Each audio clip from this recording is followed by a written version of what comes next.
નમો લોહે સૌહરિહંતાનમ નમો લોહે સૌદાનમ નમો લોહે સૌઆયર્યાન નમો લોહે સૌજાયાનમ નમો લોહે સૌત્રિકાવતી સાવનમ ઓમકારમિંદુ સંયુક્ત નિત્યમ ધ્યાયંતિ યોગિન કામદમોક્ષનો છે ઓંકારાય નમો નમઃ મંગલમ ભગવાન મંગલમ કુટુંબી મંગલમ કુંડાર્યો જૈન્દ્રમો સુમંગલમ નમઃ સમય સારાય સ્વાનુભૂત્યા ચકાસ્તે ચિત્તવાય ભવાય સર્વવા વિભાવ નિરસની દાતા નિયમસાર ભગવાન કુંકુંદાચાર્ય રચિત નિયમસાર તથા મુનિવર પદ્મપ્રબંધધારી દેવ રચિત તાત્પર્ય વૃત્તિ ટીકા એનો સ્વાધ્યાય ચાલે છે. એમાં 5મો અધિકાર પરમાર્થ પ્રતિક્રમણનો અધિકાર, એની ગાથા 82 સુધી સ્વાધ્યાય આપણે કર્યો છે. 82ની ગાથા પછીથી મુનિવર પદ્મપ્રબંધધારી દેવ કળશ 110 કહે છે, તો આજે આપણે કળશ 110 લઈશું. ઇતિ સતી મુનિનાથ ચોત્કૈર્ભેદ ભાવે સ્વયં એમ ઉપયોગા રાજતે મુક્ત મોહ સમજલનિધિ પૂર શાલિતાહં કલંક સ ખલુ સમયસારસ્યાસ્વ ભેદ ક એષ.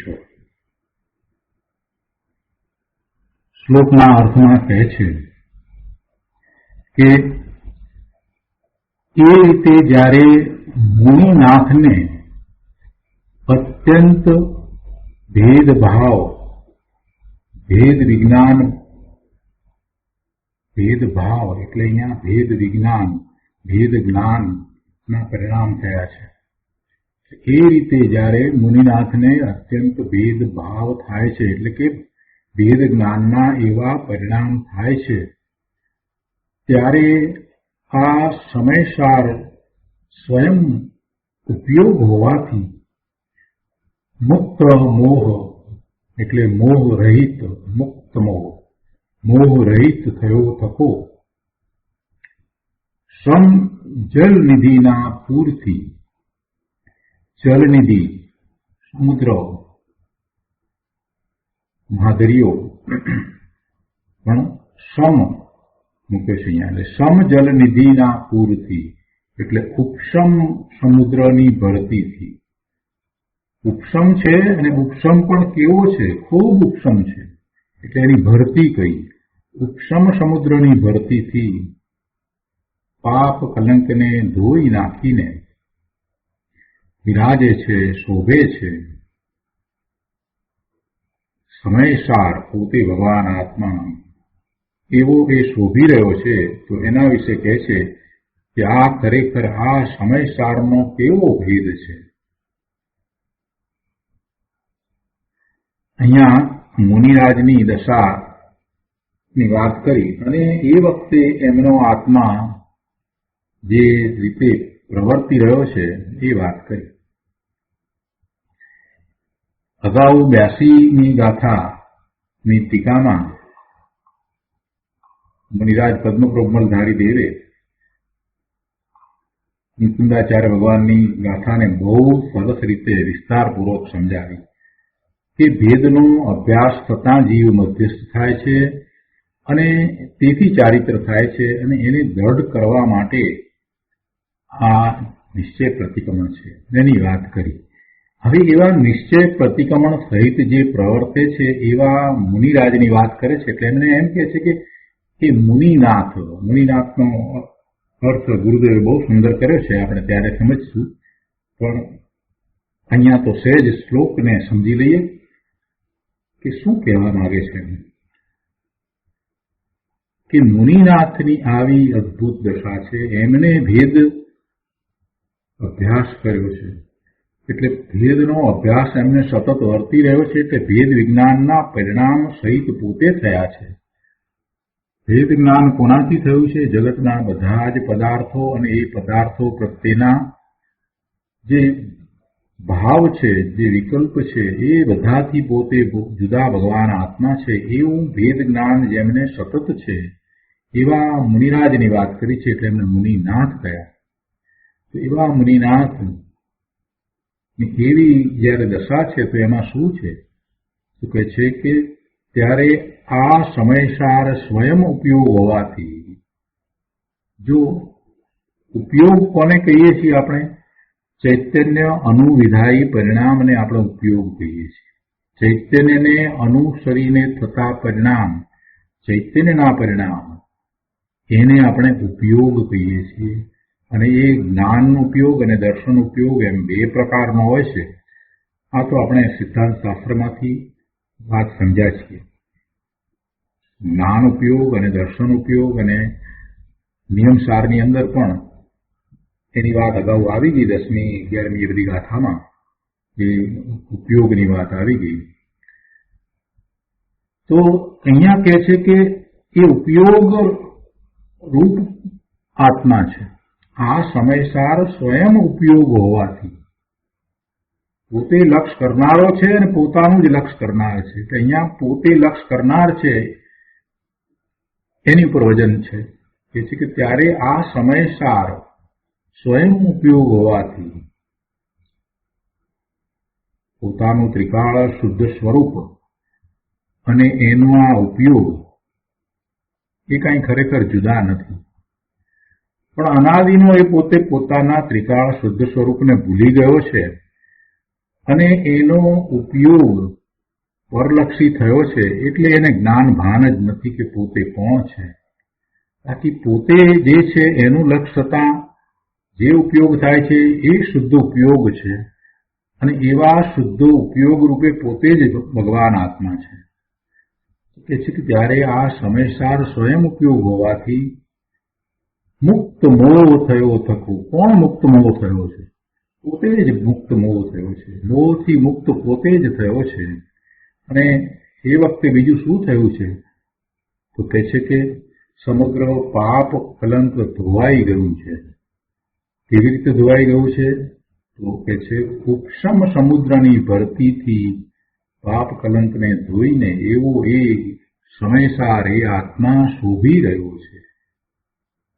ઉપશમ ભાવ, ઉપશમ પૂર્ણ દશા નથી થઈ, એટલે અહીંયા એમને માટે ઉપશમ શબ્દ મૂક્યો છે મુનિરાજને. તો એવી દશા રૂપે મુનિરાજનો આત્મા થયો છે. તો એ આત્માને વિશે કહે છે કે તે આત્મા એ સમયસારનો આ કેવો ભેદ છે. તો એનો વધુ વિસ્તાર આપણે પૂજ્ય ગુરુદેવ પાસેથી સમજીએ. નિયમસાર પ્રવચન, સદગુરુ પ્રવચન, ભાગ બીજો, પાર નંબર 447. કોમ્પ્યુટરમાં ગો ટુ પેજ નંબર 11. શ્લોક 110. શ્લોકાર્થમાં કહ્યું છે કે એ રીતે જ્યારે મુનિનાથને અત્યંત ભેદભાવ ભેદ વિજ્ઞાન પરિણમન થાય છે ત્યારે આ સમયસાર સ્વયં ઉપયોગ હોવાથી મુક્ત મોહ એટલે મોહ રહિત થયો થકો સમજલ નિધિના પૂરથી એટલે ઉપશમ સમુદ્રની ભરતીથી પાપ કલંકને ધોઈ નાખીને શોભે છે, વિરાજે છે.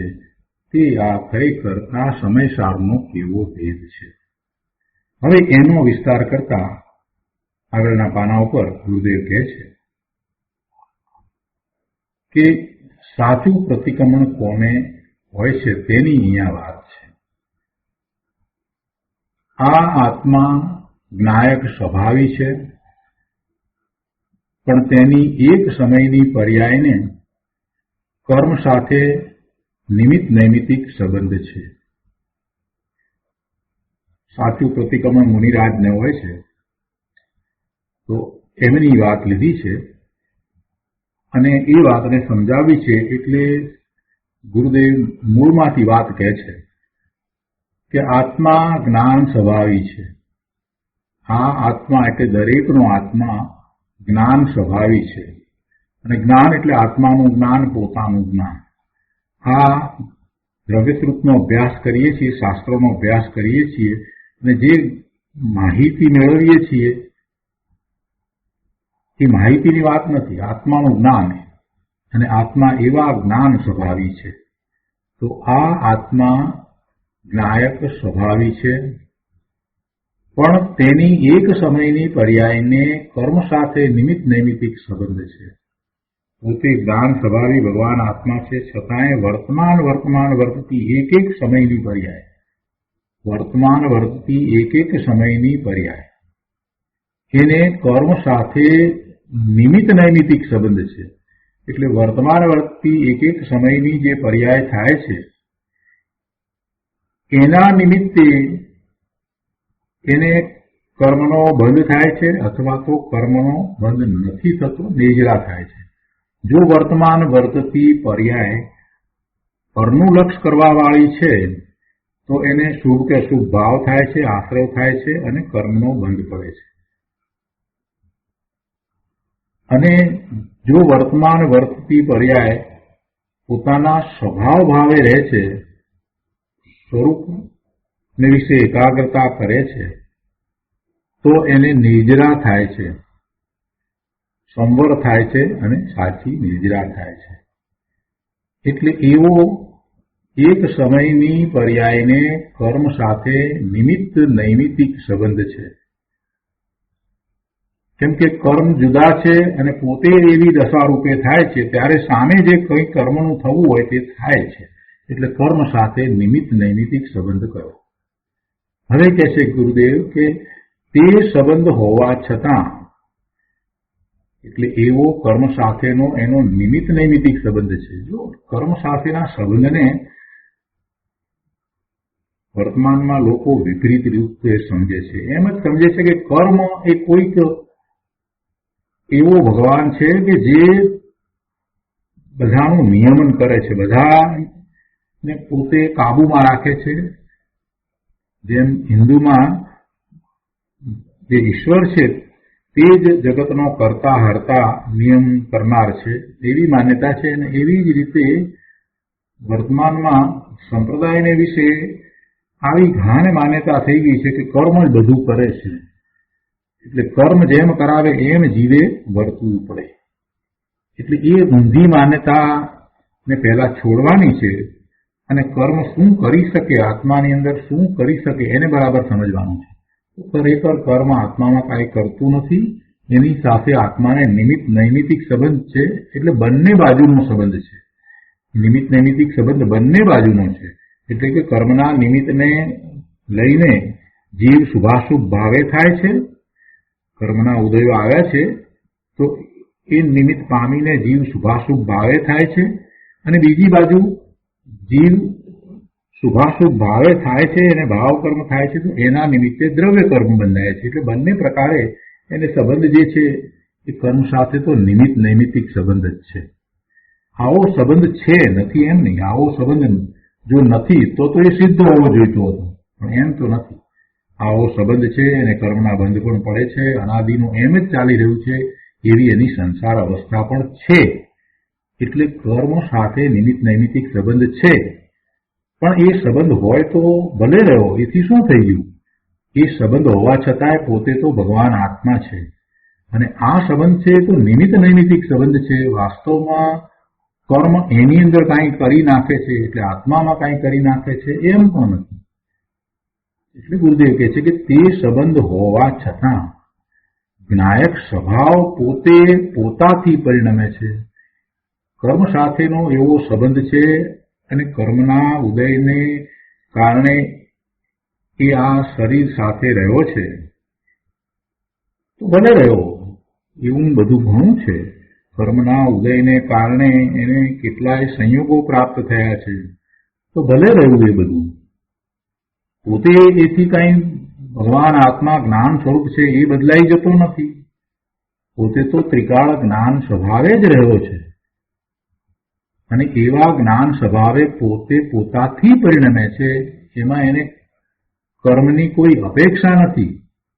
પોતે જ્ઞાન સ્વભાવે પોતાથી પરિણમે છે, તો એમાં એને કર્મના રહેવાની જવાની કોઈ અપેક્ષા છે નહીં. પોતે જ્ઞાન સ્વભાવે પોતાથી પરિણમે છે. જે જીવ પર્યાય બુદ્ધિ ટાળીને એટલે પર્યાયનું લક્ષ ટાળીને, પર્યાયનું લક્ષ કરી અને પર્યાય સાથે એકત્વ કરે છે, મમત્વ કરે છે, પર્યાય રૂપે જ પોતાને માને છે અને ત્રિકાળી દ્રવ્યને ભૂલી જાય છે, એવો એ પર્યાય દ્રષ્ટિ જીવ પર્યાય બુદ્ધિને ટાળીને, એટલે કે એવું બધું પર્યાયમાં છે, એવું બધું વ્યવહારમાં છે, તે છતાં પણ પોતે પોતાના જ્ઞાન સ્વભાવ તરફ ઢળે છે અને પોતાના જ્ઞાન સ્વરૂપમાં એકાગ્ર થાય છે, તો એને નિર્મળ પરિણામ થાય છે.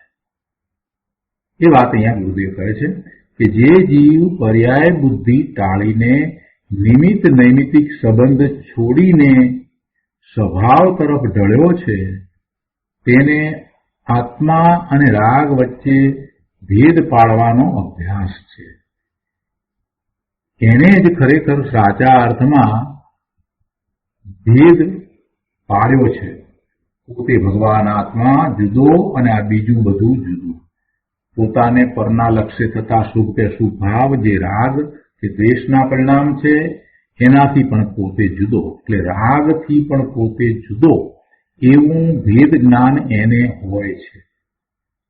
જે જીવ પર્યાય બુદ્ધિ ટાળીને અને નિમિત્ત નૈમિતિક સંબંધ કર્મ સાથેના છે, કર્મના ઉદયને કારણે એની સમીપમાં આવેલા પદાર્થો એની સાથે પણ એને નિમિત્ત નૈમિતિક સંબંધ હોય તો ભલે રહ્યા, પણ એનું લક્ષ્ય છોડીને સ્વભાવ તરફ જે ઢળ્યો છે, તેને આત્મા અને રાગ વચ્ચે ભેદ પાડવાનો અભ્યાસ છે.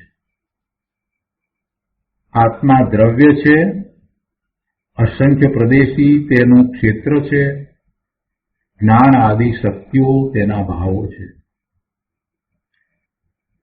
જેને એવો ભેદ અભ્યાસ વર્તે છે, એને તો આત્મા વિશે સાચી શ્રદ્ધા છે, સમ્યક શ્રદ્ધા છે કે પોતે આત્મા દ્રવ્ય છે અને એ દ્રવ્ય કેવું છે, અખંડ છે, એમાં કોઈ ખંડ પડતા નથી. અસંખ્ય પ્રદેશ એનું ક્ષેત્ર છે, તો એ અસંખ્ય પ્રદેશ તો એક પરિમાણ છે. કંઈ એક એક પ્રદેશ જુદો જુદો છે એમ નથી. આપણે માઇક્રોસ્કોપમાં જોઈએ, કોઈ પણ સેક્શન જોતા હોઈએ છીએ તો આપણને એમાં સેલ્સ બધા જુદા જુદા દેખાય છે. તો એવું નથી. આત્મા અખંડ છે, પણ પરિમાણની અપેક્ષાએ કેટલું પરિમાણ છે, તો અસંખ્ય પ્રદેશ એનું ક્ષેત્ર છે. આત્મા દ્રવ્ય છે અને અસંખ્ય પ્રદેશી છે, એ વાત. અને ત્રીજી વાત, એ અનંત ગુણનો સમૂહ છે, એટલે કે જ્ઞાન આદિ શક્તિઓ, શક્તિ કહો કે ગુણ કહો, તો એ જ્ઞાન આદિ શક્તિઓ, એ ગુણો છે, એનું પરિણમન છે, એટલે એવો એનો ભાવ છે. આત્માનો એવો ભાવ છે, એને આપણે સ્વભાવ કહીએ છીએ. તો આત્મા દ્રવ્ય છે અને એ દ્રવ્ય કાંઈ ગુણોથી જુદું નથી. ગુણોનો સમૂહ એ જ દ્રવ્ય છે અને એનું પ્રદેશ પરિમાણ કેટલું છે, તો અસંખ્ય પ્રદેશ તેનું ક્ષેત્ર છે. તો આ ત્રણ વાત કરી. તો આવું આત્માનું સ્વરૂપ છે. હવે આગળ કહે છે કે આ ત્રણને તો પર સાથે નિમિત્ત નૈમિતિક સંબંધ પણ નથી. આ ત્રણ કયા ત્રણ? આત્મદ્રવ્ય, એના અનંત ગુણો, એની શક્તિઓ અને એને અસંખ્ય પ્રદેશ ક્ષેત્ર, એ ત્રણને નિમિત્ત નૈમિતિક સંબંધ નથી. દ્રવ્ય જે છે એને કોની અપેક્ષા અને કોની સાથે શું સંબંધ? એના નિમિત્તે કાંઈ નથી, એટલે એ કોઈના નિમિત્તે નથી. અસંખ્ય પ્રદેશપણું પણ એનું ત્રિકાળ એવું ને એવું નિત્ય છે. એને કોઈને કારણે એવું અસંખ્ય પ્રદેશપણું હોય કે એના અસંખ્ય પ્રદેશપણાને કારણે ક્યાંક કંઈક પણ હોય એવું પણ નથી. એટલે એને પણ નિમિત્ત નૈમિતિક સંબંધ નથી.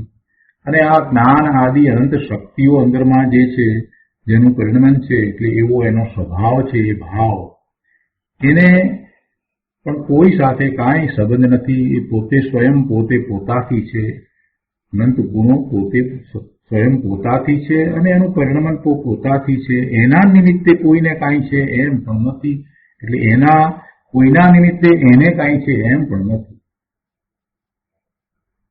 સિદ્ધ ભગવાનનો વિચાર કરીએ તો આ વાત તરત જ બેસી જાય એવી છે. સિદ્ધ ભગવાનને શું છે અને એમના નિમિત્તે કોઈને કાંઈ છે? કોઈને કાંઈ નથી, એમને પણ કોઈના નિમિત્તથી કાંઈ નથી. એટલે આત્મદ્રવ્ય, અસંખ્ય પ્રદેશી તેનું ક્ષેત્ર અને આ જ્ઞાન આદિ શક્તિઓ તેના ભાવો, આ ત્રણેયને તો પર સાથે નિમિત્ત નૈમિતિક સંબંધ પણ નથી. આવું આત્માનું સ્વરૂપ છે. બહુ સરસ વાત ગુરુદેવે કરી છે. અહીંયા નિયમસાર ગ્રંથ પણ એવો છે, એની ટીકા પણ એવી છે, અને પછી એમાં ગુરુદેવના ભાવો એવા જ બહાર આવે ને. ગુરુદેવને તો સામે જેવું શાસ્ત્ર હોય એવા ભાવ સહજ રીતે અંદરમાંથી આવતા હતા. એટલે જયારે આ શાસ્ત્ર વંચાતું હોય, ગુરુદેવ એના ઉપર પ્રવચન આપતા હોય, તો પછી આવી વાત જ આવે ને. કેટલી સરસ વાત કરી. આત્મા જુદી જુદી રીતે સમયસારમાં સમજાયો, પણ છતાંય આપણને એમ થાય કે નિયમસારમાંથી ઘણું હજી આપણે જાણવાનું છે. આત્માનું મહાત્મ્ય આવા શાસ્ત્રોનો અભ્યાસ કરતા આપણને આવે છે. આવો આત્મા, આવો આત્મા. તો કે છે કે આ ત્રણને તો પર સાથે નિમિત્ત નૈમિતિક સંબંધ પણ નથી, પણ તેના ક્ષેત્રની એક સમયની વ્યંજન પર્યાયને તથા બીજા ગુણોની પર્યાયને કર્મ તથા પર પદાર્થો સાથે નિમિત્ત નૈમિતિક સંબંધ છે. જો ક્ષેત્ર તો છે એનું અસંખ્ય પ્રદેશી ક્ષેત્ર છે, અને એની વ્યંજન પર્યાય, વ્યંજન પર્યાય એટલે પ્રદેશ ગુણની પર્યાય, એને આપણે વ્યંજન પર્યાય કહીએ છીએ. અને એ સિવાયના બધા ગુણોની પર્યાયને આપણે અર્થ પર્યાય કહીએ છીએ. પ્રદેશ તત્વ ગુણની પર્યાય એ વ્યંજન પર્યાય, અને એ સિવાય બાકી બધા ગુણોની પર્યાય એ અર્થ પર્યાય. તો આ પ્રદેશ છે, એ એનું ક્ષેત્ર છે, તો એની પર્યાય જેને વ્યંજન પર્યાય કહીએ છીએ, તો એવી એક સમયની વ્યંજન પર્યાય. અહીંયા વ્યંજન પર્યાય લીધી છે. વ્યંજન પર્યાય લીધી છે એટલે જે શરીર સાથે રહ્યો છે એ જ આકારે એવી એની વ્યંજન પર્યાય છે, પણ એ શરીરને કારણે એવો આકાર છે એમ પણ નહીં. એ વ્યંજન પર્યાય જે છે એ વિભાવ વ્યંજન પર્યાય છે, અને સ્વભાવ વ્યંજન પર્યાય એટલે સિદ્ધ ભગવાનનો આકાર જે છે એ સ્વભાવ વ્યંજન પર્યાય છે. અહીંયા તો જે ગતિમાં છે અને જે ગતિ છે તો એ ગતિને અનુસાર એને જે શરીર છે અને એ શરીરનો જે આકાર છે એવા આકારે એ આ આત્માનો આકાર એટલે આત્માના પ્રદેશનો આકાર થયો છે, તો એ વ્યંજન પર્યાય વિભાવ વ્યંજન પર્યાય છે. એને કર્મ સાથે નિમિત્ત નૈમિતિક સંબંધ થયો. કઈ રીતે કર્મ સાથે નિમિત્ત નૈમિતિક સંબંધ થયો? તો કે નામ કર્મને કારણે જે શરીર પ્રાપ્ત થયું છે એ શરીરના આકારે આ વ્યંજન પર્યાય એટલે પ્રદેશની પર્યાય થઈ છે, એના ક્ષેત્રની પર્યાય થઈ છે. હવે ખરેખર જોવા જઈએ તો શું છે કે એની એવી પર્યાય થઈ છે અને સામે શરીરનો પણ એ જ આકાર છે. ખરેખર તો એમ છે, પણ કહેવાય એમ, વ્યવહારથી એમ કહેવાય કે શરીરનો જે આકાર છે એવો જ આકાર આત્માનો હોય છે. એટલે આત્માની પ્રદેશત્વ ગુણની જે પર્યાય, પ્રદેશ ક્ષેત્ર જે છે એનો આકાર એ વ્યંજન પર્યાય. તો એ વ્યંજન પર્યાય વિભાવ વ્યંજન પર્યાય છે, કેમ કે હજી એને સંસાર અવસ્થા છે અને શરીર એમાં નિમિત્ત કારણ છે, એટલે એને વિભાવ વ્યંજન પર્યાય કહી. તો એવી એક સમયની વ્યંજન પર્યાયને આ કર્મના સાથેનો સંબંધ દર્શાવ્યો. એટલે એની કર્મ સાથે એને નિમિત્ત નૈમિતિક સંબંધ આ રીતે છે. ફરીથી કર્મમાં એક નામ કર્મ છે, તો નામ કર્મને કારણે શરીર છે અને શરીરનો આકાર છે. હવે એ શરીરનો આકાર જેવો છે એવો જ આકાર આત્માના ક્ષેત્રનો છે. આત્માનું જે ક્ષેત્ર છે અસંખ્ય પ્રદેશી, તો એનો આકાર એટલે એ વ્યંજન પર્યાય. તો એ વ્યંજન પર્યાયનો આકાર એવો જ છે. અને એમ કહેવાય કે જેમ શરીર નાનું મોટું જે પ્રમાણે થતું જાય એ જ પ્રમાણે આત્માના ક્ષેત્રનો આકાર પણ નાનો મોટો થતો જાય. બાળક હોય ત્યારે નાનો હોય, પછી મોટું થાય, વૃદ્ધ થાય એટલે પાછો થોડો સંકોચાય. એટલે એ શરીરના સાથે સંબંધ ધરાવે છે, પણ એ ખરેખર એ નિમિત્ત નૈમિત્તિક સંબંધ છે. એમ નથી કે શરીર મોટું થયું માટે એ આકાર મોટો થયો, એમ નથી. એ વખતે એવી જ યોગ્યતા છે. બાળક અવસ્થા છે તો એ વખતે આત્માની એવી જે યોગ્યતા છે કે જે વખતે એને આવી વ્યંજન પર્યાય હોય, કે બાળકનો આકાર છે એવી વ્યંજન પર્યાય હોય, અને યુવાન થાય ત્યારે એ મોટો આકાર શરીરનો થયો છે તો સાથે આત્મા જે છે એના પ્રદેશનો પણ આકાર એ મોટો થઈ જાય, એટલે વ્યંજન પર્યાય મોટી થાય. તો કંઈ એ શરીરને કારણે થાય છે એમ નથી, પણ એ સમયે એવી યોગ્યતા છે કે દરેક સમયની એવી વ્યંજન પર્યાયની યોગ્યતા છે. એટલે એને એ શરીર સાથે નિમિત્ત નૈમિત્તિક સંબંધ છે. એના નિમિત્તે આ થાય છે એમ કહેવાય વ્યવહારથી, પણ વાસ્તવમાં એ પોતે પોતાથી થાય છે. પણ છતાં એવો નિમિત્ત નૈમિત્તિક સંબંધ છે. એ વાત અહીંયા તો લીધી છે કે તેના ક્ષેત્રની એટલે આત્માના ક્ષેત્રની એક સમયની વ્યંજન પર્યાયને તથા બીજા ગુણોની પર્યાયને કર્મ તથા પર પદાર્થો સાથે નિમિત્ત નૈમિત્તિક સંબંધ છે. જો અહીંયા બે વસ્તુ લીધી છે, બેને નિમિત્ત નૈમિત્તિક સંબંધ દર્શાવે. એક તો આ વ્યંજન પર્યાયને જે આપણે સમજ્યા, અને બીજો કે છે કે બીજા ગુણોની પર્યાયને, ગુરુદેવ એમ કે છે કે બીજા ગુણોની પર્યાયને કર્મ તથા પર પદાર્થો સાથે નિમિત્ત નૈમિત્તિક સંબંધ છે. બીજા ગુણોની પર્યાયને જ્યારે કહ્યું ત્યારે શું સમજવાનું છે કે જે પ્રગટ ગુણો છે એની પર્યાયને, અંદરમાં પડેલા ત્રિકાળ જે જ્ઞાન, દર્શન, સુખ, શાંતિ, આનંદ, સ્વચ્છતા, નિર્મળતા, પ્રભુતા, આ બધા જે ગુણો અંદરમાં પડ્યા છે એનું તો એક રૂપ ભવન ચાલે છે, એનું પરિણમન તો એક રૂપ શુદ્ધ જ છે, અને એને જ આપણે કારણ શુદ્ધ પર્યાય કહીએ છીએ. એ અનાદિ અનંત છે. તો એ પર્યાયની વાત નથી, પણ જે પ્રગટ છે, જેમ કે જ્ઞાન જે છે તે પ્રગટ છે, દર્શન પ્રગટ છે, તો એ જે પ્રગટ ગુણો જે છે એને અહીંયા લીધા છે. તો એની પર્યાય એટલે ગુણોની પ્રગટ પર્યાય એટલે અત્યારે જ્ઞાનનો ઉઘાડ ઓછો છે કે વધુ છે? અત્યારે જ્ઞાનનો ઉઘાડ વધુ છે તો કર્મ જે છે એની સાથે એવો નિમિત્ત નૈમિત્તિક સંબંધ છે કે જ્ઞાનાવરણીય કર્મ જે છે એનો થોડો ક્ષય છે, ઓછું પ્રમાણ છે, એનું આવરણ ઓછું છે, એવો નિમિત્ત નૈમિત્તિક સંબંધ છે. જ્ઞાનાવરણીય કર્મ ને કારણે અહીંયા જ્ઞાનના ઉઘાડમાં વધઘટ થાય એમ આપણે વ્યવહારથી કહીએ છીએ, પણ ખરેખર તો એની એવી યોગ્યતા છે એ વખતે એને જ્ઞાનનો ઉઘાડ વધારે છે અથવા તો ઓછો છે. એક ઇન્દ્રિયમાં છે ત્યારે એને જ્ઞાનનો ઉઘાડ ઓછો છે, તો એ વખતે એમ કહીએ કે જ્ઞાનાવરણીય કર્મ ઘણું ગાઢું છે. પણ જ્ઞાનાવરણીય કર્મને કારણે એને જ્ઞાનનો ઉઘાડ ઓછો છે એમ તો માત્ર વ્યવહારથી કહેવામાં આવે, ઉપચારથી કહેવાય. વાસ્તવમાં તો જ્યારે જીવની એવી દશા છે કે જેને એકેન્દ્રિયપણું હોય એવી એની પોતાની દશા છે, ત્યારે સામે નિમિત્ત એવા જ હોય. જ્ઞાનાવરણીય કર્મનું નિમિત્ત એને એ પ્રમાણે જ હોય કે એનું એ ઘણું ગાઢું હોય. એટલે કોઈ પણ બીજા જે અન્ય પ્રગટ થયેલા જે ગુણો છે એ બધાના ઉઘાડનો વિચાર કરીએ તો સામે રહેલું જે કર્મ છે તે નિમિત્ત કહેવાય. ખરેખર એ એમાં કાંઈ કરે છે એમ નહીં.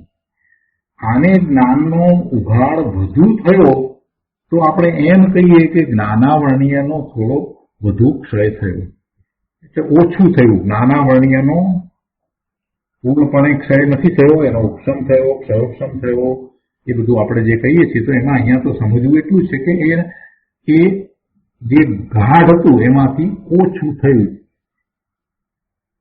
એટલે અહીંયા જ્ઞાનનો ઉગાડ વધારે થયો. જેમ જેમ જેમ જેમ એનો ઉગાડ વધતો જાય છે એમ આપણે એમ કહીએ છીએ કે જ્ઞાનાવરણીય કર્મનું જોર ઓછું થતું જાય છે.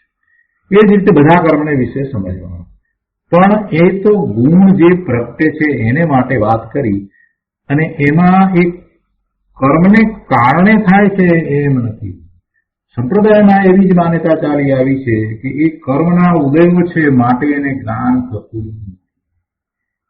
પણ એમ નથી. એને જ્ઞાન ન થવું એ એની તે સમયની એવી યોગ્યતા છે. એને જ્ઞાનના ઉઘાડ ઓછા. એક ઇન્દ્રિયમાં હતો ત્યારે જ્ઞાનનો અત્યલ્પ ઉઘાડ હતો. પંચેન્દ્રિય થયો તો વિશેષ ઉઘાડ થયો. સંઘની પંચેન્દ્રિય થયો વધારે ઉઘાડ થયો. વિદ્વાન મહાબુદ્ધિશાળી એવો થયો તો ઘણો ઉઘાડ થયો. આ બધી વાત આપણે જે લઈએ છીએ તો એમાં સામે કર્મને કારણે થાય છે એમ જયારે કહીએ છીએ તો વાસ્તવમાં એ કર્મને કારણે નથી થતું. પણ જ્યારે એને એવી અવસ્થા છે, એની એવી યોગ્યતા છે, ત્યારે સામે કર્મનું નિમિત્ત એ જ રીતે છે. એટલે એમ એને કર્મ સાથે નિમિત્ત નૈમિતિક સંબંધ છે. તો બે વાત આવી. એક તો આત્માના ક્ષેત્રની એક સમયની વ્યંજન પર્યાયને, જો એક સમયની વ્યંજન પર્યાયને લીધું, કેમ કે બીજા સમયે પાછું જે કંઈ ફેરફાર થાય તે બીજો હોય, એટલે દરેક સમયે સમયે તો બધું બદલાયા કરે છે. શરીરે ક્યાં એક સરખું રહે છે? ગુણોના ઉઘાડ પણ ક્યાં એક સરખા રહે છે?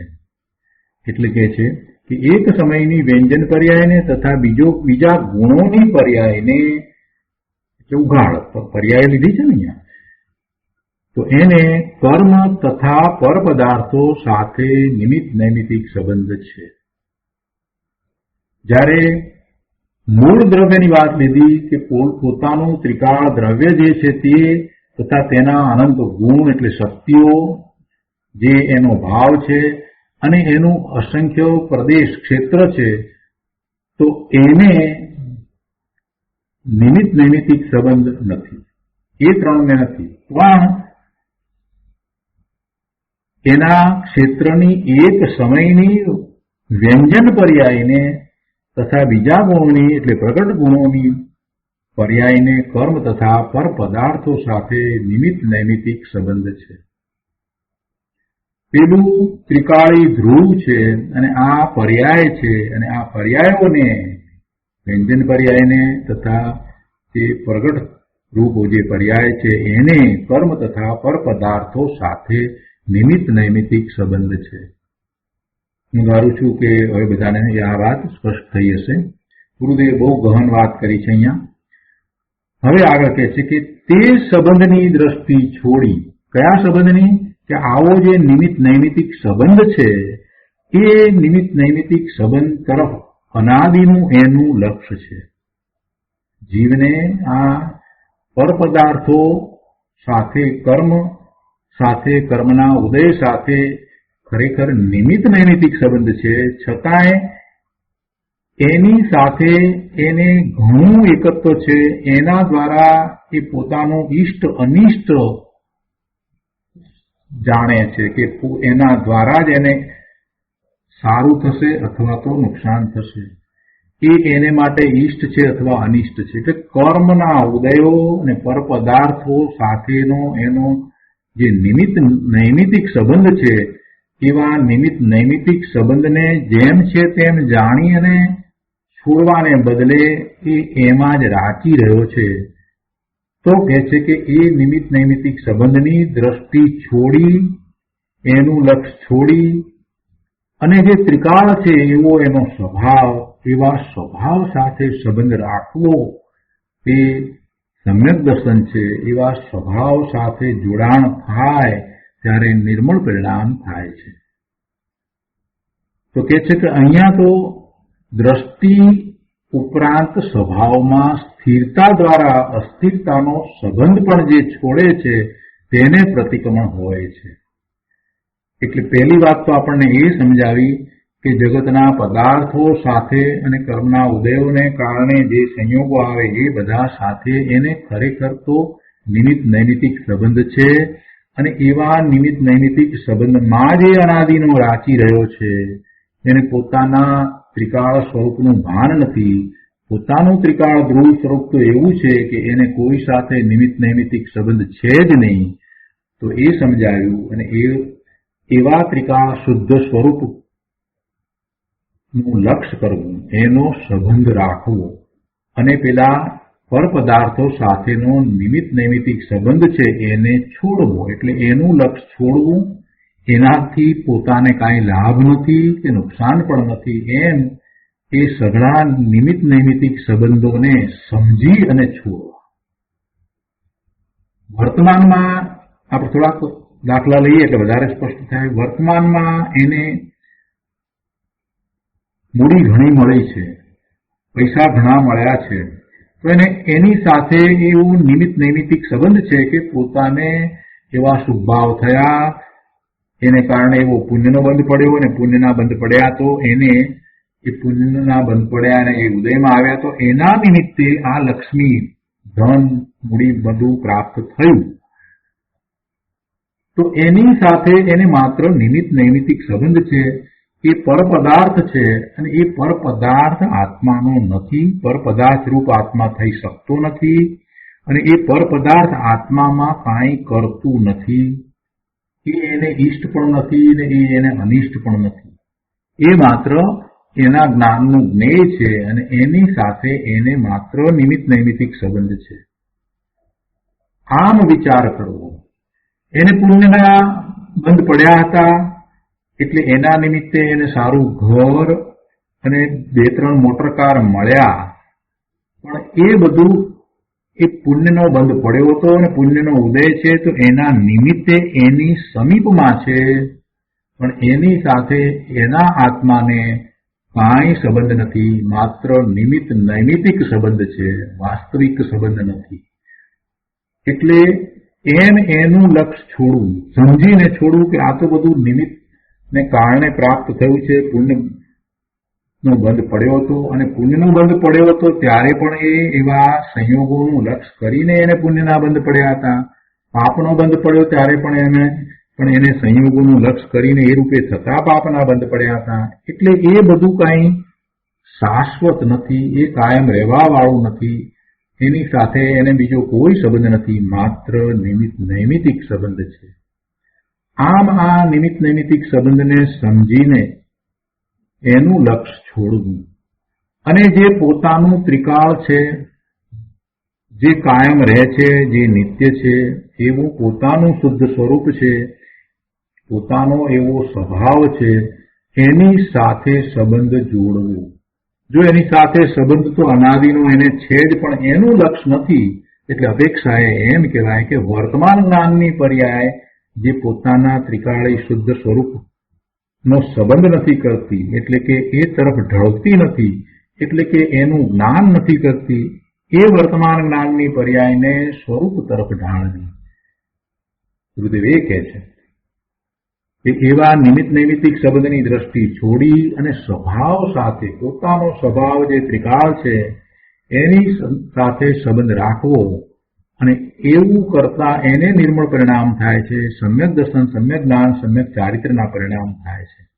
એટલે આવું તો મુનિ કરે છે અને આમ કરવું એનો અર્થ જ એ થયો કે પ્રતિક્રમણ થયું. પણ અહીંયા પરમાર્થ પ્રતિક્રમણમાં પાછો ફર્યો છે તો પોતાના સ્વરૂપ સુધી માત્ર પાછો ફર્યો છે એટલી વાત નથી, પણ વિશેષ વાત છે કે પાછો ફર્યો છે અને પછી પોતાના સ્વરૂપમાં જ રહે છે.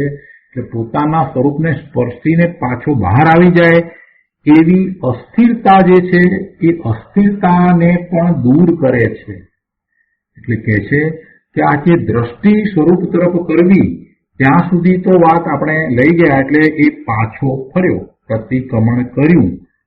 આ બધા પદાર્થોથી, આ ગતિથી, એના લક્ષ્ય થતા ભાવોથી, એ બધો જે નિમિત્ત નૈમિત્તિક સંબંધ એનાથી પણ એ બધાથી પાછો ફર્યો. 5 રત્ન સમાન જે પેલી ગાથાઓમાં જે આપ્યું એમાં એ જે સમજો કે એનો એ કરતા નથી, કારિતા નથી, અનુમોદન કરનારો નથી, એમ કરી અને એ પોતે પાછો ફરે છે અને એની સાથે એને કાંઈ નથી એવો એ ભેદ જ્ઞાનનો અભ્યાસ કરે છે અને એમ કરતા એ મધ્યસ્થ થાય છે અને મધ્યસ્થ થઈને પાછો ફર્યો છે. તો પાછો ફર્યો એટલે પ્રતિક્રમણ થયું, પણ અહીંયા એમ કે છે મુનિરાજ એમ કહે છે કે એટલા માત્રથી પરમાર્થ પ્રતિક્રમણ નથી, કેમ કે એ તો માત્ર સ્વરૂપ તરફ પાછો ફર્યો એટલી દ્રષ્ટિ છે, એવું એને શ્રદ્ધાન છે, પણ એટલા માત્રથી વાત નથી. અહીં તો દ્રષ્ટિ ઉપરાંત સ્વભાવમાં સ્થિરતા દ્વારા અસ્થિરતાનો સંબંધ પણ જે છોડે છે તેને પ્રતિક્રમણ હોય છે. જે અસ્થિરતા હતી, અસ્થિરતા કેવી હતી? સ્વરૂપ તરફ પાછો વળે અને ફરી પાછો બહારમાં જાય, સ્વરૂપ તરફ પાછો વળે અને ફરી પાછો બહારમાં જાય. આવી જે અસ્થિરતા હતી એ અસ્થિરતાનો સંબંધ પણ છૂટી ગયો છે, એટલે કે સ્વરૂપને વિશે સ્થિરતા કરે છે એવું પરમાર્થ પ્રતિક્રમણ મુનિરાજને હોય છે એમ કે છે. એટલે ગુરુદેવ અહીંયા પહેલા આ નિમિત્ત નૈમિતિક સંબંધ વગેરેની વાત બતાવી, ત્રિકાળી આત્માનું સ્વરૂપ બતાવ્યું, જેને નિમિત્ત નૈમિતિક સંબંધ નથી એ બતાવ્યું, અને હવે આગળ સમજાવે છે કે એ જે દ્રષ્ટિ, એવી જે શ્રદ્ધા પોતાના સ્વરૂપની, એટલી વાત બરાબર છે, સમ્યક દર્શન સમ્યક જ્ઞાનના પરિણામ છે, પણ એમાં ટકીને રહેવું એ ચારિત્રના પરિણામ છે. અને એમાં ચારિત્રના પરિણામ પણ ફરી પાછા વારંવાર થાય છૂટી જાય એમ ન થતા પોતે પોતાના સ્વભાવમાં સ્થિર થાય અને નિશ્ચયથી ચારિત્રની સ્થિરતા થઈ જાય, એની અહીંયા તો વાત કરવી છે. એટલે કે છે કે અહીં તો દ્રષ્ટિ ઉપરાંત સ્વભાવમાં સ્થિરતા દ્વારા અસ્થિરતાનો સંબંધ પણ જે છોડે છે તેને સાચું પરમાર્થ પ્રતિક્રમણ હોય છે, અને એ મુનિરાજની વાત કરી છે. જો અસ્થિરતાનો સંબંધ સર્વથા ન જ હોય, હવે બીજી વાત ગુરુદેવ સમજાવે છે સાથે કે આ અસ્થિરતાનો પણ એને સંબંધ છે, એમ નથી કે નથી, એવી અસ્થિરતા પણ એને છે. જેમ જગત છે, જગતના પદાર્થો છે, જગતના પદાર્થો તરફના એના શુભ ને શુભ ભાવ છે, એવી સંસારની અવસ્થા છે, આ બધું પણ છે, એવી બધી પર્યાયો પણ છે, નથી એમ નહીં. તો એવી રીતે આ અસ્થિરતાનો સંબંધ પણ છે, નથી એમ નહીં. એ સર્વથા ન હોય તો પછી સિદ્ધ દશા જ હોવી જોઈએ. જો અસ્થિરતાનો સંબંધ સર્વથા ન હોય તો સિદ્ધ દશા જ હોય, પછી બીજી કોઈ વાત જ રહેતી નથી. સ્વરૂપનું લક્ષ કરતા જ એને સિદ્ધ દશા પ્રગટ થવી જોઈએ, પણ એમ તો બનતું નથી. એટલે એવી અસ્થિરતા પણ છે. જેને સ્વરૂપનું લક્ષ થયું છે, સ્વરૂપને જાણ્યું છે, જે પોતે હવે જાણે છે કે આ બધી ગતિથી જુદો હું ભગવાન આત્મા છું, પણ પાછો એ બહારમાં આવી જાય છે, તો એ અસ્થિરતા જે થાય છે, તો એ અસ્થિરતા હવે એને ગમતી નથી. હવે એને અસ્થિરતા જોઈતી નથી. વારંવાર સ્વરૂપમાં જાય છે અને પાછો બહાર આવે છે, એટલે સ્વરૂપમાંથી આવતા આનંદને તો અનુભવે છે, દ્રષ્ટિ પણ ત્યાં રહે છે, પણ એ અસ્થિરતા છે એ એને હવે પોસાતી નથી. એ અસ્થિરતાને એને દૂર કરવી છે. એટલે કહે છે કે હવે એ અસ્થિરતા મારે ન જોઈએ. અને જેને અસ્થિરતા નથી જોઈતી એનો પુરુષાર્થ પણ એવો જ ઉપડ્યો છે, પોતે સ્થિરતાનો એવો પુરુષાર્થ કરે છે, અને જે એવો સ્થિરતાનો પુરુષાર્થ કરે છે એને પરમાર્થ પ્રતિક્રમણ પ્રગટ થયું છે એમ કહી શકાય. કહે છે અહીંયા કે જો અસ્થિરતા ન જ હોય, અસ્થિરતા સર્વથા ન જ હોય તો સિદ્ધ દશા હોવી જોઈએ. એટલે એમ તો નથી. એટલે અસ્થિરતા તો છે, તો અસ્થિરતા છે માટે હવે અસ્થિરતાનો પણ સંબંધ છોડવો છે. અસ્થિરતા નથી જોઈતી, અસ્થિરતા નથી જોઈતી. એટલે કે સ્વરૂપમાં સ્થિરતા જોઈએ છે. અસ્થિરતા નથી જોઈતી એટલે સ્વરૂપમાં સ્થિરતા પ્રગટ કરવી છે, સ્થિર થવું છે, સ્વરૂપમાંથી બહાર નીકળવું જ નથી. કે છે કે જો અસ્થિરતાનો સંબંધ સર્વથા ન જ હોય તો સિદ્ધ દશા હોવી જોઈએ. અને અસ્થિરતા જેટલો જ આત્માને માને તો મિથ્યા દ્રષ્ટિ છે. અસ્થિરતા જેટલો આત્માને માને તો મિથ્યા દ્રષ્ટિ છે. એટલે અસ્થિરતા જોઈતી નથી, અસ્થિરતા જેટલો તો આત્મા છે નહીં, અસ્થિરતા જોઈતી નથી ને સ્થિરતા જોઈએ છે. તો એવા સાધક મુનિરાજની અહીંયા વાત કરી છે કે દ્રષ્ટિ ઉપરાંત મુનિ પોતામાં સ્થિરતા દ્વારા અસ્થિરતાનો નાશ કરે છે. અસ્થિરતાનો નાશ કરે છે. અસ્થિરતા નથી, અસ્થિરતાનો નાશ કરવો એટલે કે સ્થિરતા કરી લે છે, પોતાના સ્વરૂપને વિશે સ્થિરતા કરી લે છે. અને સ્થિરતાનો પુરુષાર્થ કઈ રીતે હોય તો એ સ્થિરતાનો પુરુષાર્થ સમજાયો છે. પ્રભુ, સ્થિરતાનો પુરુષાર્થ તો મુનિ દશામાં થાય. સ્થિરતા સ્વરૂપને વિશે સ્થિરતાનો પુરુષાર્થ તો મુનિ દશામાં થાય છે, પણ છતાંય આપણે જાણીએ કે એ કઈ રીતે થાય છે. તો ગુરુદેવે એ વાત આપણને ઉદાહરણ દ્વારા અહીંયા સમજાવી છે કે સ્થિરતાનો પુરુષાર્થ કઈ રીતે થાય. કે છે કે જો પથ્થરની ખાણ હોય તો તેમાં પથ્થરની ખાણમાં જ્યાં એની સાંધ હોય છે, પથ્થરમાં વચ્ચે સાંધ હોય, સાંધું એ લીટી દેખાય છે, તો એ જગ્યાએ એ સુરંગ ખોડે છે તો પછી એ ત્યાંથી બધા પથ્થર તૂટી જાય છે. ગમે ત્યાં એ સુરંગ મૂકીને કરવામાં નથી આવતું. એટલે કહે છે કે પથ્થરની સાંધમાં સુરંગ મારે તો પછી પથ્થર કાઢવા સહેલા પડે છે. તેવી રીતે આત્માની પર્યાયમાં કર્મની સાથે નિમિત્ત નૈમિતિક સંબંધ છે, પણ આત્મા સ્વભાવે શુદ્ધ છે. એવા ભાન દ્વારા નિમિત્ત નૈમિતિક સંબંધને સુરંગ મારે તો પછી સ્થિરતા કરવાનું સહેલું બને. નિમિત્ત નૈમિતિક સંબંધ છે એ જાણ્યું છે તો હવે એ જ નબળી કડી છે. નિમિત્ત નૈમિતિક સંબંધ જે છે એનું લક્ષ થાય છે. આ બધા નિમિત્ત નૈમિતિક સંબંધો જ છે. જે સંબંધો આપણે વિચારીએ છીએ, બહારમાં જોતા જે કાંઈ દેખાય છે, જેમાં પોતાપણાનો ભાવ થઈ જાય છે, જેમાં ઈષ્ટપણું ભાસે છે, એ બધું કાંઈ ઈષ્ટ નથી કે પોતાનું નથી. એ બધા સાથે તો એને નિમિત્ત નૈમિતિક સંબંધ છે. તો કે એ સંબંધ જે છે એ સંબંધ જ નબળી કડી છે. તો ત્યાં સુરંગ મારે તો એ નિમિત્ત નૈમિતિક સંબંધનું લક્ષ્ય હંમેશને માટે છૂટી જાય તો પછી સ્થિરતા કરવાનું સુગમ થાય, સહેલું થાય છે. આ સ્થિરતા કરવાની રીત બતાવી. નિરાજ પોતાના સ્વરૂપમાં સ્થિરતાનો પુરુષાર્થ કરે છે, લીનતા કરે છે અને બહારમાં આવે છે. અને બહારમાં જે કાંઈ દેખાય છે, શિષ્ય છે સામે શિષ્ય દેખાય છે તો એને સમજાવવાનો ભાવ થાય છે કે શાસ્ત્રની રચનાનો ભાવ થાય છે, તો એમાં પણ એ નિમિત્ત નૈમિતિક સંબંધ જુએ છે. અને એ નિમિત્ત નૈમિતિક સંબંધ છે પોતાથી જુદો છે. એમ ભેદ જ્ઞાનનો અભ્યાસ વધુ તીવ્ર તીક્ષ્ણ બનાવીને પાછા સ્વરૂપ તરફ વળી જાય છે. અને એમ વારંવાર કરતા હવે બહારમાં બહુ રહેવું થતું નથી. થોડીક સેકન્ડમાં જે પાછા પોતાના સ્વરૂપ તરફ વળી જાય છે અને પછી તો સ્વરૂપમાં ઠરી જાય છે, સ્થિરતા કરી લે છે. 7મા ગુણસ્થાનના બીજા ભાગમાં તો એ પછી એવી સ્થિરતા કરે છે કે એ શ્રેણી ચડી જાય છે. તો એવી સ્થિરતા આ રીતે થાય છે એ ગુરુદેવ અહીંયા સમજાય છે કે આમ દ્રષ્ટિ ઉપરાંત સ્થિરતા દ્વારા અસ્થિરતાથી પાછા હટવું તેને પ્રતિક્રમણ કહે છે. એ જ પરમાર્થ પ્રતિક્રમણ છે.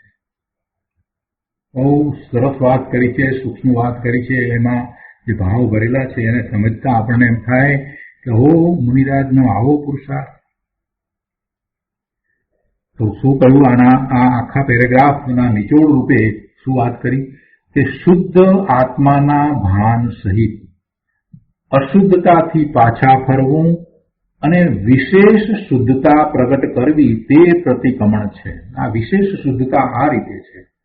હજી આગળ વાત કરે છે કેમ કે મુનિરાજ પદ્મપ્રબલધારી દેવે તો આ કળશમાં આગળ પણ બીજી વાત કરી છે ને, તો એ વાત હજી આગળ ગુરુદેવ સમજાવે છે. કે છે કે આ પ્રમાણે મુનિનાથને અત્યંત ભેદ વિજ્ઞાનના પરિણામ થાય છે. અહીં મુનિનાથ શબ્દ વાપરવામાં આવ્યો છે. નાથ એટલે જોગ અને ક્ષેમનો કરનાર.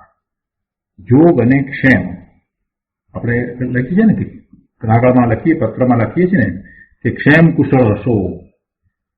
તો એ ક્ષેમ એટલે એ સુખ અને શાંતિ જોગ કે એવો યોગ, તો એનો એ કરનાર. નાથ એટલે જોગ અને ક્ષેમનો કરનાર છે. સમ્યક જ્ઞાન આદિ દશા જે પ્રગતિ છે તો તેને સાચવનાર છે. એવી દશા જે પ્રગટ થઈ છે એને સાચવનાર છે, એટલે હવે એનાથી એને પડવું ન થાય એમ એની દશા એ રાખે છે. અને કેવળ જ્ઞાન આદિ પ્રગટ નથી થયા હજી, તો એવી દશાની પ્રાપ્તિ એવો યોગ કરી આપનાર કોણ છે? આ મુનિ દશા છે. એટલે કહે છે કે મુનિનાથ કેમ કયા? તો કે નાથ એટલે યોગ અને ક્ષેમનો કરનાર છે.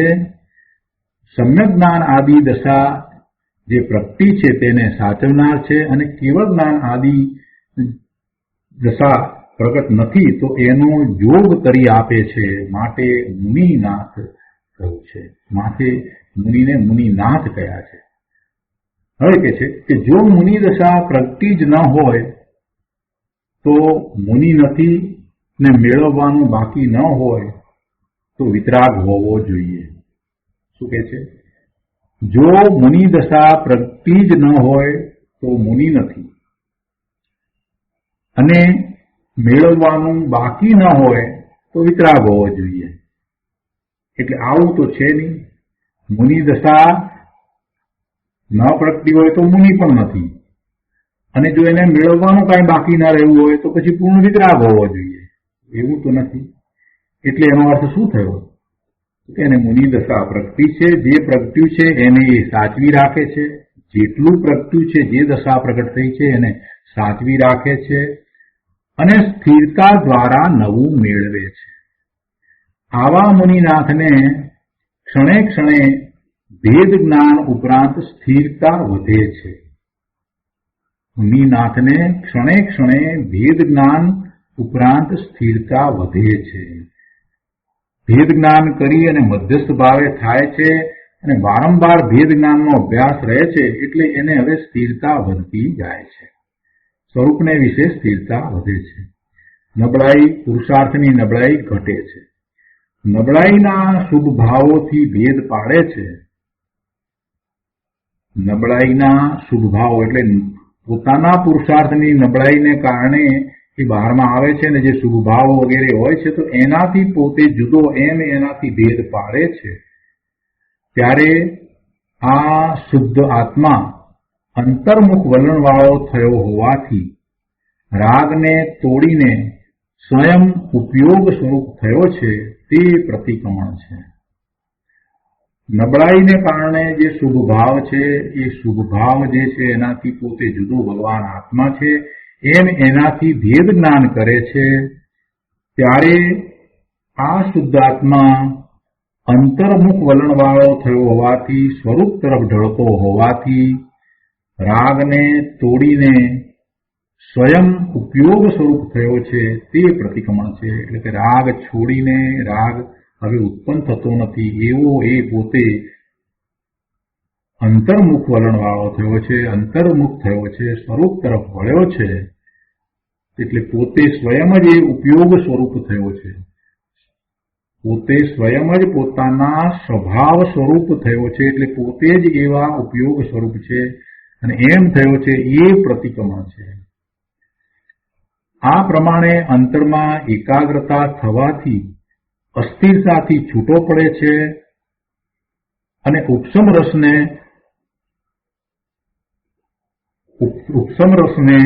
ઘણો ભાવ પ્રગટ કરે છે. ઉપશમ ઘણો થાય છે, એટલે એનાથી એ પાપને ધોઈ નાખે છે. ઉપશમ ઘણો પ્રગટ કરે છે, એટલે એની ઉપશમની જેમ સમુદ્રમાં ભરતી આવે એવી એને ભરતી આવે છે, એટલે સમગ્ર પાપ ને એ ધોઈ નાખે છે. શુદ્ધ ચૈતન્યમાં અંતરમાં એકાગ્રતા કરતા પુણ્ય પાપ રૂપી મેલ ધોવાઈ જાય છે. રાગ, પુણ્ય અથવા એક સમયની પર્યાય તે હું નહીં. રાગ પણ હું નહીં, ને પુણ્ય પાપના ભાવ એ પણ હું નહીં. મુનિની દશા છે એટલે પાપની તો ક્યાં વાત જ છે. કહે છે કે રાગ અને પુણ્ય અથવા એક સમયની પર્યાય તે હું નહીં, હું તો આત્મા નાયક શુદ્ધ છું એવું અંતર્ભાન થતાં જે શક્તિ અંતર હતી તે પ્રગટ થઈ. અંતરમાં તો એમ જ હતું, સ્વરૂપ તો એવું જ હતું, હવે એ પ્રગટ થયું, પર્યાયમાં પ્રગટ થયું. એટલે કહે છે કે ઉપસમ રસથી ભરેલા આત્માની પર્યાયમાં શાંતિની ભરતી આવી, તેને લીધે બધું પાપ કલંક ધોવાઈ ગયું. આમ આત્મા ઉપસમ રસથી ભરેલો પર્યાયમાં પણ ઉપસમ રસથી બિરાજે છે, શોભાયમાન છે. અત્યંત ભેદ ભાવ થવો, ભેદ જ્ઞાન થવું, સ્વયં ઉપયોગ સ્વરૂપ થવો, મુક્તિ મોહ થવો એટલે મુક્તિ મોહથી થવી, મોહ છૂટી જવો એટલે મુક્તિ મોહ થવો, મોહથી મુક્ત થવો, ઉપસમતાની ભરતી થવી, ઉપસમ ભાવ, ઉપસમ ભાવે પોતે થવો અને ઘણો ઉપસમ ભાવ થવો એટલે ઉપસમતાની ભરતી થવી, અને પાપ કલંક ધોવાયું વગેરે સમજાવવામાં ક્રમ પડે છે, પણ બધું એક જ સમયે છે. બહુ સરસ વાત કરી ગુરુદેવે, છેલ્લી વાત બહુ અદભુત વાત કરી કે આ બધું કઈ ક્રમમાં થાય છે, ના એમ નથી, એ એક જ સમયમાં છે. સ્વરૂપનું લક્ષ્ય થતા આ બધું થઈ જાય છે. એ વખતે એને ઉપસમ ભાવ છે, મુક્તિ થઈ છે. કોનાથી? આ મોહથી મુક્તિ થઈ છે, મોહથી પોતે મુક્ત થયો છે, પોતે જ ઉપયોગ સ્વરૂપ થયો છે, અને આ જે પાપ કલંક છે એને કારણે ધોવાય છે, નિજરા થાય છે. પાપ કલંક ધોવાવું એટલે કર્મ જે છે એનો નાશ થવો, નિજરા થવી. પાપરૂપ શું છે? આ કર્મ છે એ બધા પાપ જ છે ને. એ પુણ્યનો બંધ હોય કે પાપનો બંધ હોય, એ બધું પાપ જ છે, એ પાપ કલંક છે. કર્મના બંધ થવા એ તો કલંક છે. તો કે છે ગુરુદેવ કે એ બધું એક સાથે છે, એમાં કઈ ક્રમ પડતો નથી, બધું એક જ સમયે છે. તો કે છે કે આવી જે દશા, અદભુત દશા જે છે એ આત્માની દશા છે, એ જ સમયસાર છે. તો આ આવો સમયસાર, આવો સમયસાર કહ્યું ને મુનિવરે, એમાં એમ કહ્યું ને કે તે આ ખરેખર આ સમયસારનો કેવો ભેદ છે. આવો સમયસાર જે આવી દશા થઈ, આવો આત્મા, એ આત્માનો આ કેવો ભેદ છે, આત્માનું આ કેવું રૂપ છે. ગુરુદેવ એને માટે કહે છે કે આ દશા કેવી જાતની છે, અદભુત દશા. પર્યાયમાં અનાકુળ રસ પ્રગટવો તે કેવો ભેદ છે, આત્માની કેવો ભેદ છે, એમ પોતાની અદભુત દશાને વિશે આશ્ચર્ય વ્યક્ત કરે છે. બહુ સરસ વાત છે, સુંદર કળશ છે, અને ગુરુદેવે ઘણું તત્વજ્ઞાન એમાં આપણને સમજાવી દીધું છે. તો આ રીતે આપણે 110મો કળશ અહીંયા પૂરો કરીએ છીએ. હવે એના પછીની ગાથા 83નો સ્વાધ્યાય આપણે આવતી વખતે લઈશું. આજનો સ્વાધ્યાય અહીંયા સુધી રાખીએ છીએ. હવે સુખધામ બોલીએ. સુખધામ